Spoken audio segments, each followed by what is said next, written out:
LWO1 WeatherNet. Liftoff conditions looking pretty good. ESPS is ready for launch. Ignition. Liftoff. Falcon 9 has cleared the tower.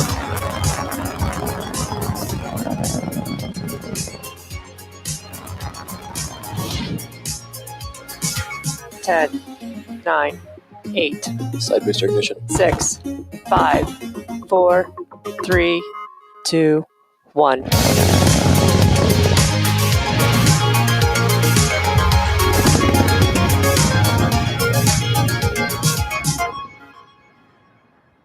Good morning. It's Wednesday, April 7th, and you're looking at a live view of Falcon 9 as it awaits its 12:34 p.m. Eastern Time launch from Space Launch Complex 40 at Cape Canaveral Space Force Station. My name is Jesse Anderson, a lead manufacturing engineer here at SpaceX, joining you from our headquarters in Hawthorne, California. You're watching a live webcast for our 24th Starlink mission and our 10th mission of 2021, all on reflown boosters. Starlink is a satellite internet constellation designed and manufactured by SpaceX to provide high-speed, low-latency internet to people living in remote and rural locations around the globe. As the team continues to expand globally, we are also continuing to connect communities here in the United States. Just recently, the Nooksack Indian tribe became participants in the Starlink beta program. Located in Whatcom County in Washington state, most of the Nooksack tribal areas did not have the infrastructure to deliver high-speed internet to its residents. The Nooksack Tribal Council is providing more than 100 households in their community with Starlink service who had been negatively impacted by not having internet during the pandemic. These families began to receive service last month and are now able to use the internet for work, school, and even access telemedicine. In other exciting news, last week we announced the 4-person crew who will be the first private citizens to fly on board Dragon. We'll share these new details for the Inspiration 4 mission a bit later in the webcast. Now we're currently at T-minus 11 minutes and 45 seconds from liftoff of our next batch of Starlink satellites. So with that, let's take a closer look at the rocket on your screen. I'm Yomezo, a Dragon propulsion engineer here at SpaceX, and you're looking at a live view of Falcon 9 as it sits on our launch pad 40 at Cape Canaveral, Florida. Our 2-stage launch vehicle stands about 70 meters tall, and when it's fully fueled, it'll hold just over 1 million pounds of propellant, and the vehicle will burn through this in less than 3 minutes after liftoff. We prepped Falcon 9 for launch in our hangar at the base of the pad, and upon completing final checkouts, Falcon 9 rolled out to the pad with the Starlink payload and went vertical earlier this morning around 1:40 a.m. Eastern Time. The bottom 2/3 of the vehicle you see there is the first stage. It previously flew 6 times, having supported the launch of NASA astronauts Bob Behnken and Doug Hurley to the International Space Station, ANASIS-II, CRS-21, Transporter-1, and 2 previous Starlink missions, the most recent of which was less than a month ago. The objective of the first stage is to accelerate the vehicle through the Earth's atmosphere to space and then separate from the rest of the rocket. Once the first stage separates from the second stage, it'll make its way back down to Earth and target a landing on our drone ship, Of Course I Still Love You. To give you some perspective, our drone ships are equivalent in size to a football field, and the landing area that you see right there is approximately 200 feet by 150 feet. That's big enough that a hockey rink would fit inside that landing area of the drone ship. If successful, today's landing will mark the 79th recovery of an orbital class rocket. Above the first stage is the second stage, which has a single Merlin vacuum or MVAC engine, which ignites after the first stage separates. At full power, the Merlin vacuum engine operates with the greatest efficiency ever for an American-made hydrocarbon rocket engine. The second stage is what will carry our Starlink satellites to orbit. At the very top of the rocket there is a large nose cone, and this is called the fairing. Made of a carbon composite material, the fairing protects satellites on their way to orbit and is jettisoned approximately 3 minutes into flight. Just like our first stage, today we will be using a flight-proven fairing and will be attempting to recover each half again with a contracted recovery vessel named Sheila Bordelon. Reusability is critical to what we do here at SpaceX, and it allows SpaceX to refly the most expensive parts of the rocket, which in turn drives down the cost of space access. At just under T-minus 9 minutes, let's take a look at how we're progressing in the countdown. The chief engineer held a technical poll at T-minus 1 hour, and the launch director held a propellant load and launch go-no-go poll at T-minus 38 minutes. Falcon 9 has been loading propellant since T-minus 35 minutes, and our fuel is a refined form of kerosene, which we call RP1. Our oxidizer is a super chilled liquid oxygen called LOX. And to densify the LOX, we chill it well below the boiling point, allowing us to fill the propellant tanks as much as possible. We use the same propellants on both stages, as the second stage is primarily a short version of the first stage, which is one of the many reliability features in the Falcon design. With fuel and oxidizer on hand, we need an ignition source to complete the fire triangle.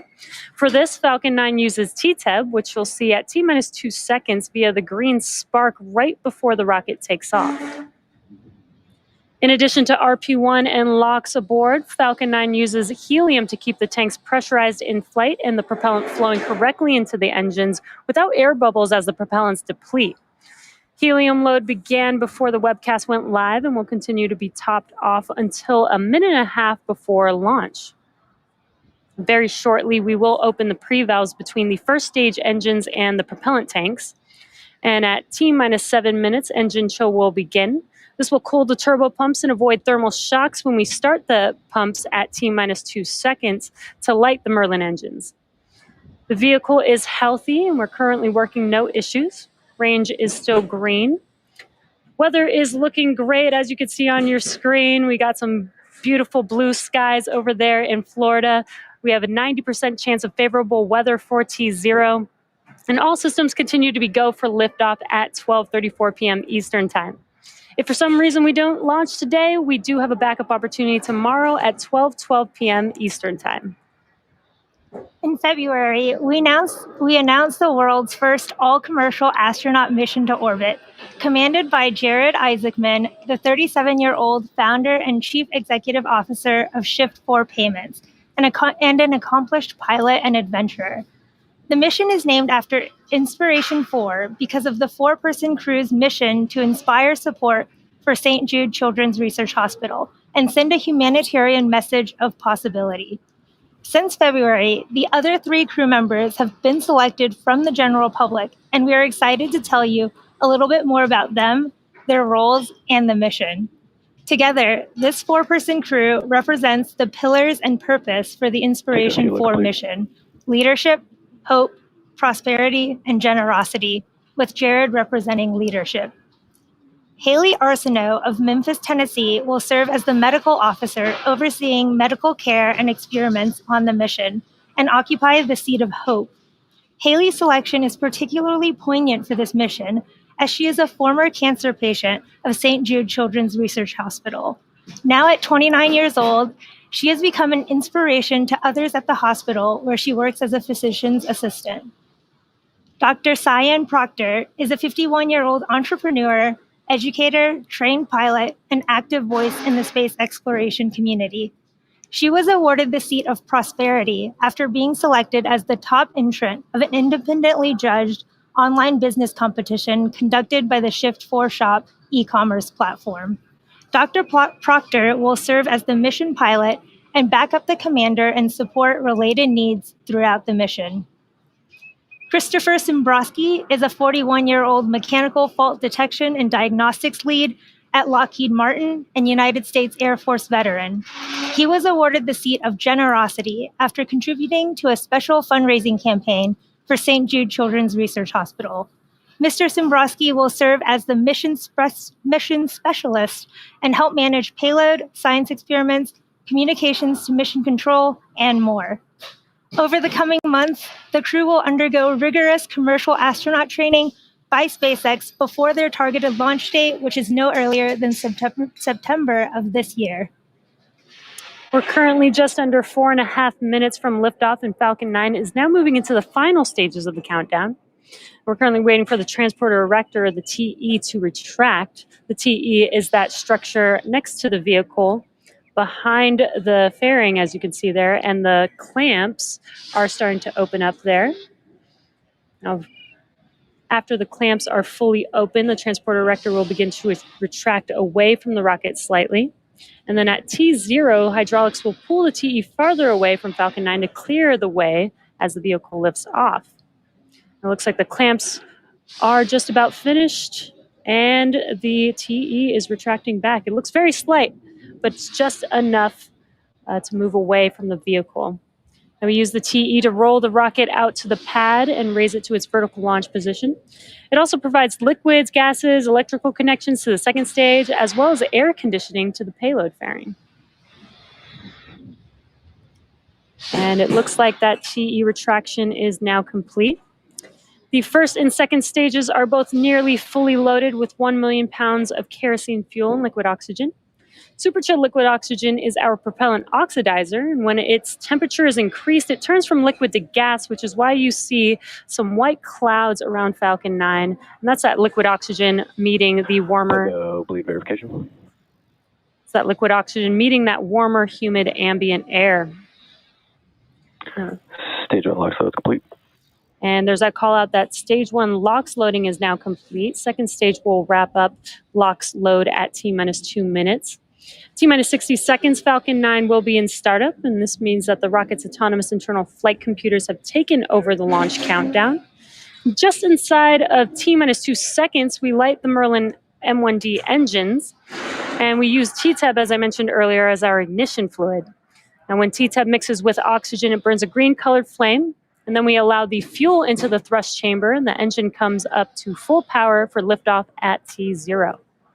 Now, the Starlink payload continues to be healthy, and the Falcon 9 team is tracking no issues on the rocket.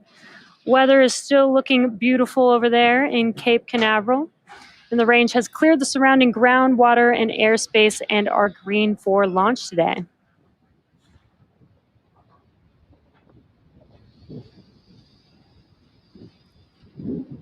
Just waiting for that call out for second stage. Right on time. Stage 2 LOX load is now complete. And with the completion of LOX load, we will start to vent out the LOX line on the transporter erector. So you'll see a lot more of that white cloud that I mentioned earlier. There you can see it on your screen. Again, this is just the liquid oxygen venting out of the LOX line on that transporter erector.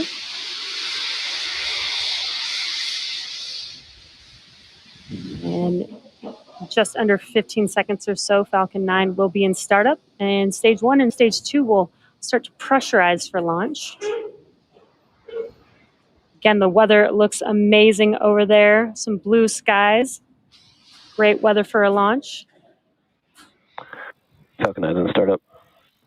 There's that call out that Falcon 9 is now in startup. Now we're just waiting on the final go for launch from the... Stage 2, press for flight. Waiting for the final go for launch from the launch director. Falcon 9 Starlink LDs go for launch.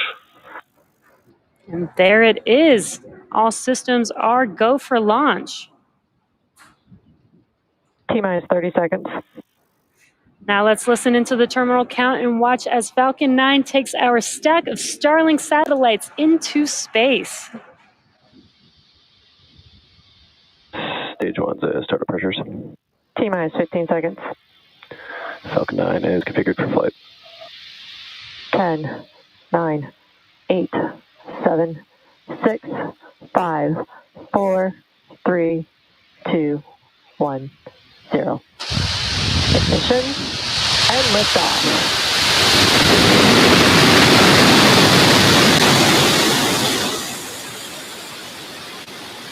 Falcon is pitching downrange.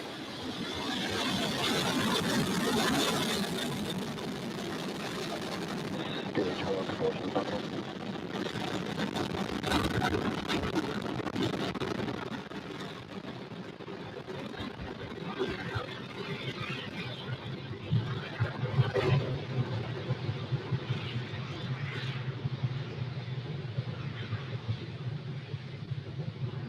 Falcon 9 has successfully lifted off from Cape Canaveral Space Force Station, carrying our stack of Starlink satellites to orbit. Nominal power and telemetry. Max-Q is the next major event coming up here shortly, which will now be throttling down the engines, the M1D engines on that first stage for. Max-Q is the maximum aerodynamic pressure that the vehicle sees on ascent. Vehicle is supersonic. And the weather, again, is looking beautiful, clear skies with an amazing view of Falcon on ascent there. Max-Q. There's that call out that we have passed through Max-Q. So in about a minute, we'll have 3 events happening back to back. That'll be main engine cutoff, or MECO, followed by stage separation and SES1, or second engine start 1. Now, MECO is where we shut down all 9 of those M1D engines on the first stage that you see burning there on your screen. That's in preparation for the second event, which is stage separation. MVAC is chilling in. Just heard that call out that MVAC chillin has begun. Now, stage separation is where the first stage separates from the second stage, and first stage will make its way back to Earth in an attempt to land on our drone ship, Of Course I Still Love You, while stage 2 continues on its journey with the third event, second engine start 1. That's where we light up that MVAC engine, and it will propel the second stage along with the Starlink satellites to their targeted drop-off orbit. Just under 20 seconds or so away from those 3 events, that's MECO, stage separation, and SES-1.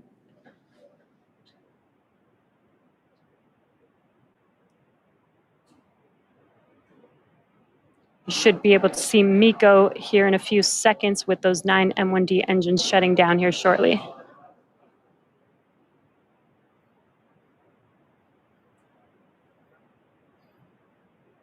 And MECO. Stage separation confirmed.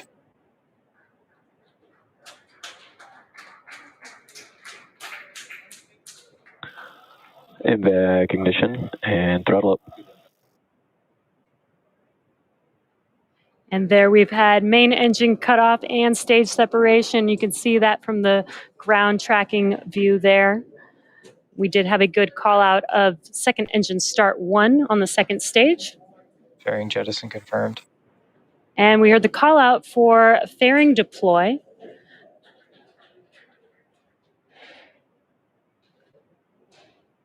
And it looks like we don't have those onboard camera views, but we can still see the first and second stage on your screen there.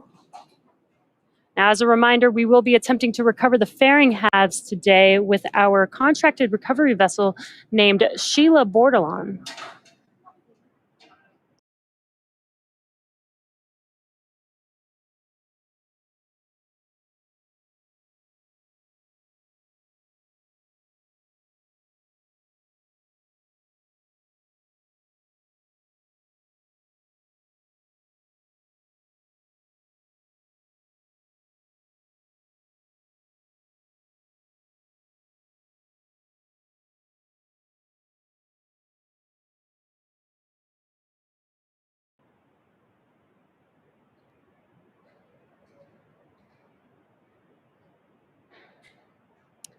And it does look like fairing separation was good.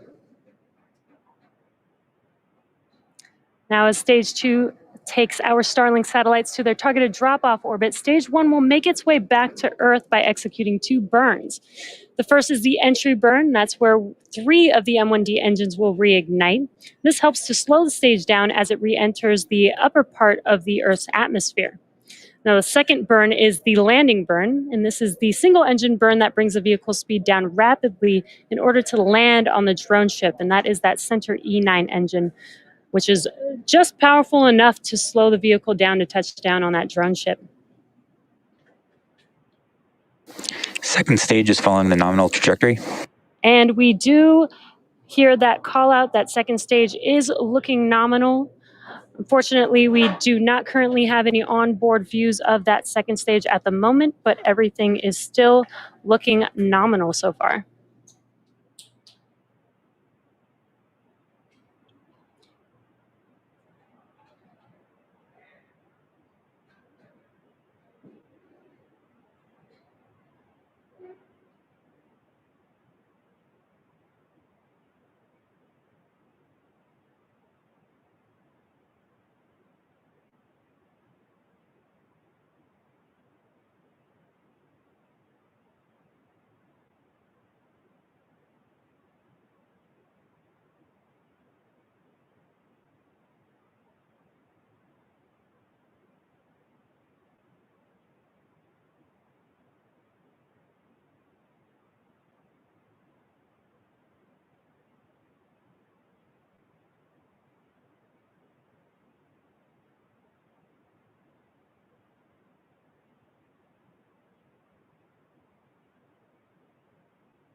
If you're just joining us here, we did have a successful liftoff of our Stage 1 from Falcon 9 from Stage 1 FTS is safe. Cape Canaveral SLS-40, and we're currently Stage 2. We do not have the camera views right now, but we do have confirmation that it is still looking good.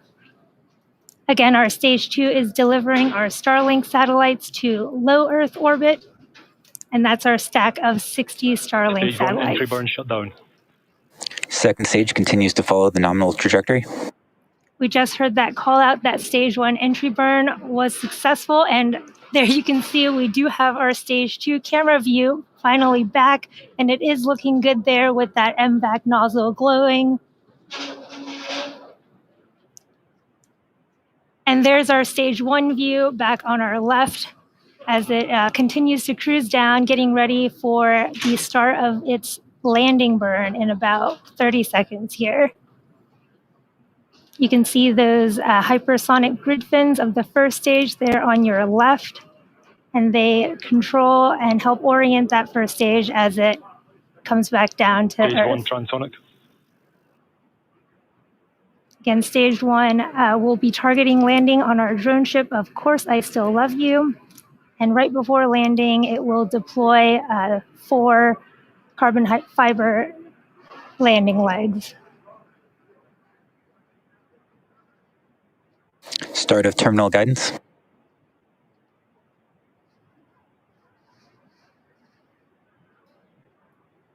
Stage 1 landing burn. Have the start of Stage 1 landing burn. This burn will last about 30 seconds. You can see it coming down towards the Atlantic Ocean there. What a beautiful view from that Stage 1 camera. Stage 1 landing leg deploy.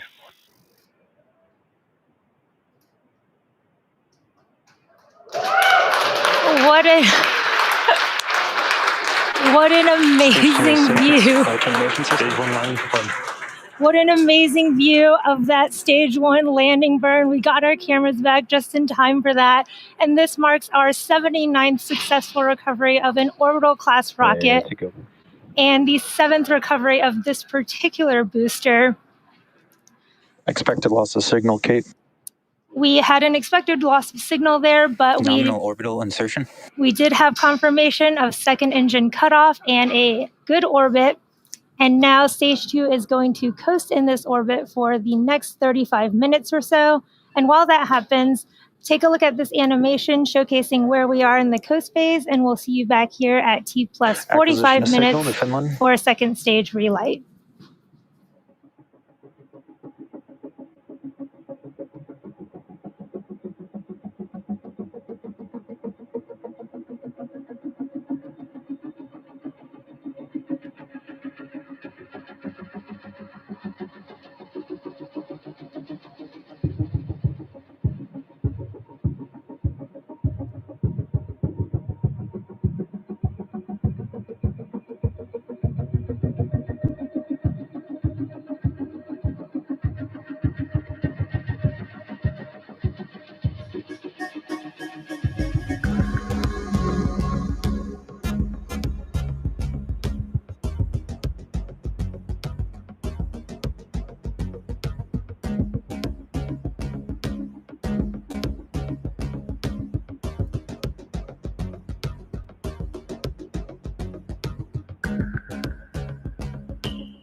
Expected loss of signal Bermuda.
Expected loss of signal Newfoundland.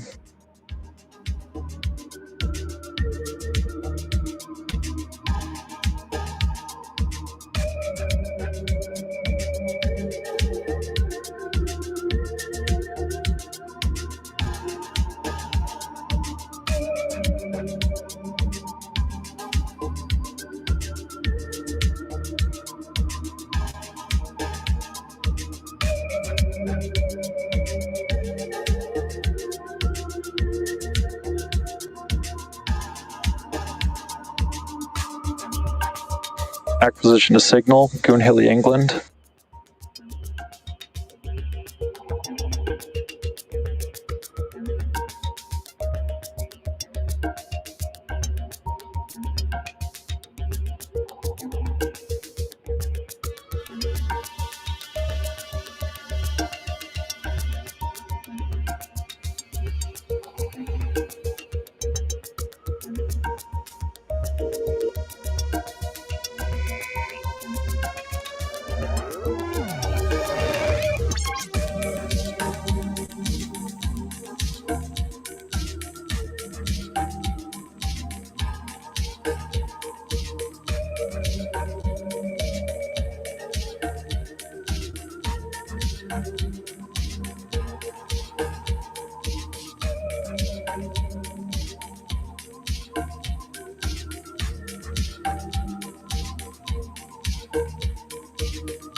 Expected loss of signal, Hurley, England.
Welcome back to the webcast for our 24th Starlink mission from Cape Canaveral Space Force Station. So far, we've had an on-time liftoff at 12:34 p.m. Eastern Time. Our first stage came back and landed on our drone ship, Of Course I Still Love You. And now our second stage is awaiting relight, or SES-II, Second Engine Start 2, in just a few seconds here.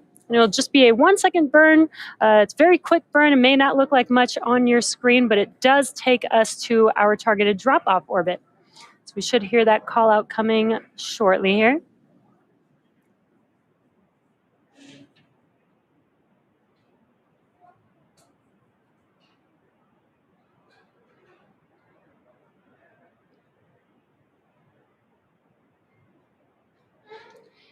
And there you saw it very quickly on your screen. We did get that green color flame. That's that T-Teb that I mentioned. We did have SES-II and SECO-II.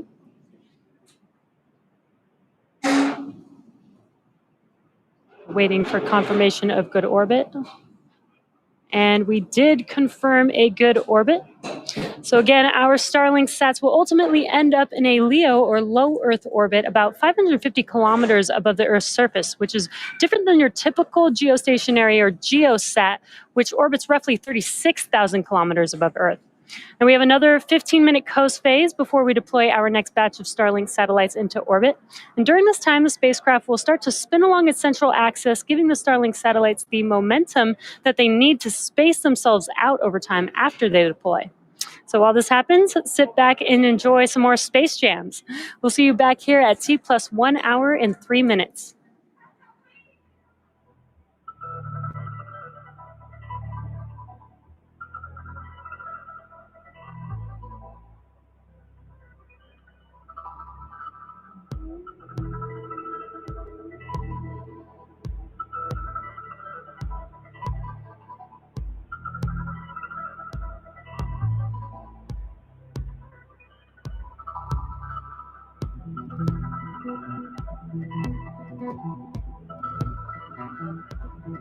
Expected loss of signal, Diego Garcia.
Welcome back.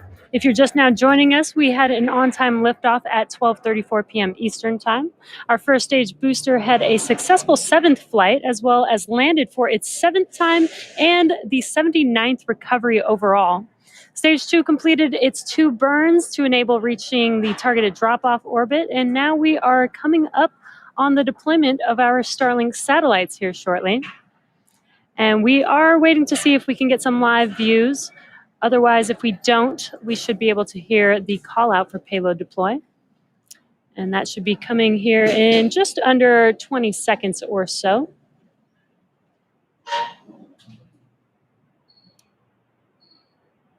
And again, our second stage was spinning in preparation for the deployment of these Starlink satellites, and that gives them some momentum to spread themselves out over time after they deploy.